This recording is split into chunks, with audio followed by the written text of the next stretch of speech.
Okay. With that, let me ask, and then later if I call your name as a representative of our labor units, please just let me know because you've already spoken.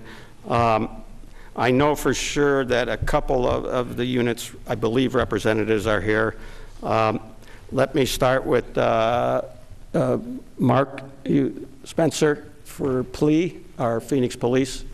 I'd ask you, again, acknowledging there's lots and lots of people and lots of time, if for our labor representative units, allot 2 minutes. I know that sounds short, but we'll have, and I think we've received a lot of discussion, and then for the public, a minute. I will try to wrap you up. I'm not going to cut you off, and if, especially since you have a gun, not in here, that if,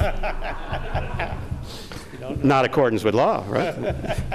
Maybe so, I guess. That if you could try to finish your thoughts, and if there's something urgent, to finish, and that will apply to everyone. With that, I need everybody's name, address that you would like to give, and whether you're speaking for yourself in the future or a particular stakeholder group, or in this case, a particular labor unit. Thank you. Mr. Spencer. My name is Mark Spencer. I have the wonderful privilege of representing over 2,500 rank and file Phoenix police officers. You know, around 10 o'clock this morning, most of us in the room were deciding where to have lunch. But my unit members at 28th Street and Baseline were deciding whether to utilize lethal force. And indeed, at around 10 o'clock this morning, your Phoenix police officers engaged in a gun battle, and they exercised lethal force.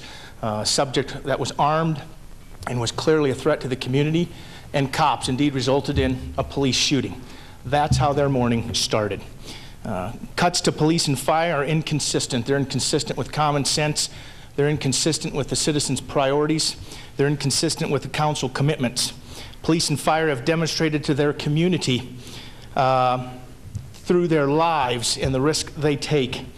And I'm asking, and PLEA would hope, that the council today would demonstrate their commitment to the community by not aggravating the current staffing crisis in police and fire.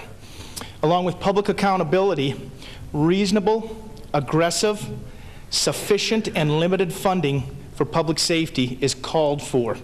The 2% food tax that you're calling for today does not meet the needs of the current crisis and staffing crisis in public safety. I'm asking you to reconsider. I think we have wonderful partners in the community, as Councilman Simplot said, that have phenomenal ideas, and I would suggest that you defer to these ideas. There's wisdom in the council of many. Thank you for your time and your commitment to law enforcement.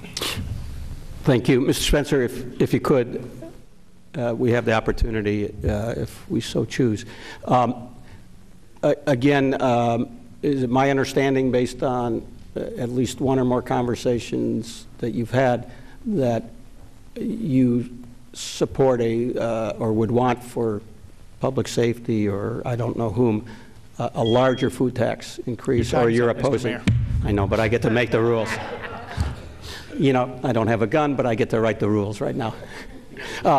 Do you have a position on that, supportive or not, of increase in the food tax, and whether that's enough or not enough, or too much? I think our position is reflective of what Mr. Barnes will share with you today, or Mr. Fine, and that would be a 2-year limited food tax at 4%. 2-year limited food tax, 4% for each year, and clearly those funds need to be directed at public safety. Okay. Do you object? Because it would also bring in, then, no matter what we adopted at the end, based on my explanation and confirmed by the attorney and our management, that if the council adopted 2 today, it brings in by March 2nd, whether it's 2 years, 1 year, or any amount, including an increase in the sales, we bring in an extra $12 million that wouldn't be available if we adopt a 4% on March 2nd. And if I wasn't clear, and I'll ask the management. You'll have to restate that. Okay.